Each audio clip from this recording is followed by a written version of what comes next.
తల్లికి వందనం వైసీపీకి మరణ శాసనమని కేంద్ర గ్రామీణాభివృద్ధి కమ్యూనికేషన్ శాఖల సహాయ మంత్రి డాక్టర్ పెమ్మసాని చంద్రశేఖర్ వ్యాఖ్యానించారు. ఇచ్చిన మాట ప్రకారం సూపర్ 6 పథకాలను రాష్ట్ర ముఖ్యమంత్రి చంద్రబాబు నాయుడు అమలు చేస్తున్నారని తెలిపారు. దేశంలో ఎక్కువగా పెన్షన్లు ఇచ్చే రాష్ట్రం ఏపీ అని చెప్పారు.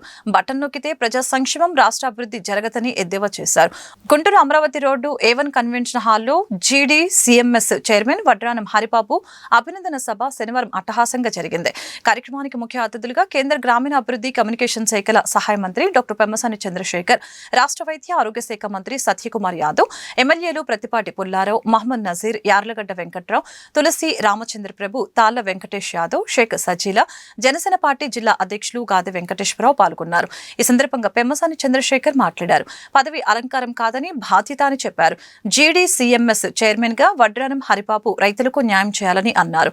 చంద్రబాబుతోనే సామాజిక న్యాయం సాధ్యమని అన్నారు. సామాజిక వర్గాలను సమానంగా చూసే పార్టీ టీడీపీ అని వివరించారు. ఈరోజు చూస్తే నిన్న తల్లికి వందనం 13,000 రూపాయలు ఒక్కొక్కళ్ళ ఇంట్లో ఎప్పుడు లేని విధంగా దాదాపు 60 లక్షల మందికి పైగా దగ్గర 10,000 కోట్ల రూపాయలు చరిత్రలో లేనిది.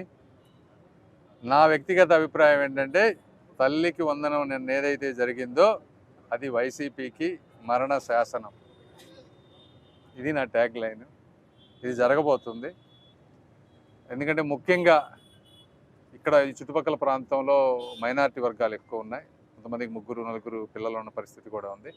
వాళ్ళందరికీ మరి 50,000, 60,000, 70,000 రూపాయలు అంటే ఒక ఇంట్లో ఒక రోజు బ్యాంక్ అకౌంట్లో ఇంత రావడం అనేది అది ఎక్కడా చూడడం.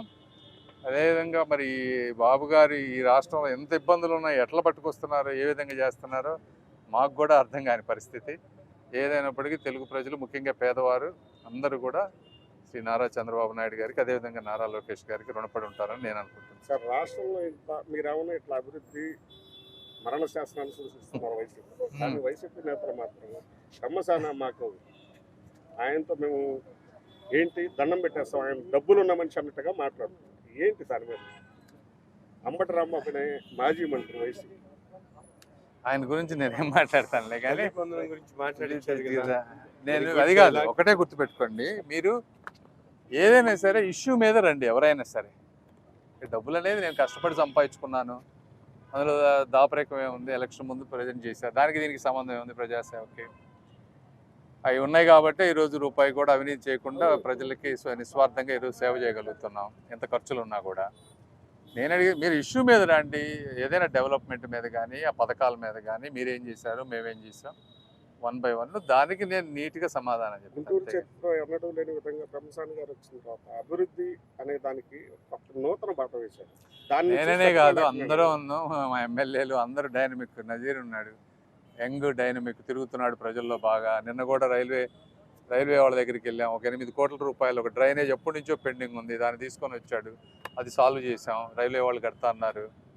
ఇట్లా ప్రతి ఒక్కళ్ళు వాళ్ళ స్థాయికి, కమిషనర్ గారు, మేయర్ గారు, వీళ్ళందరూ పొద్దున్నుంచి తిరుగుతూ ఉన్నారు ప్రజల్లో. ఒక్కళ్ళ వల్ల ఏమీ కాదు, అంతా టీం వర్క్, అందరూ చేస్తేనే పనులు అవుతాయి డెఫినెట్గా.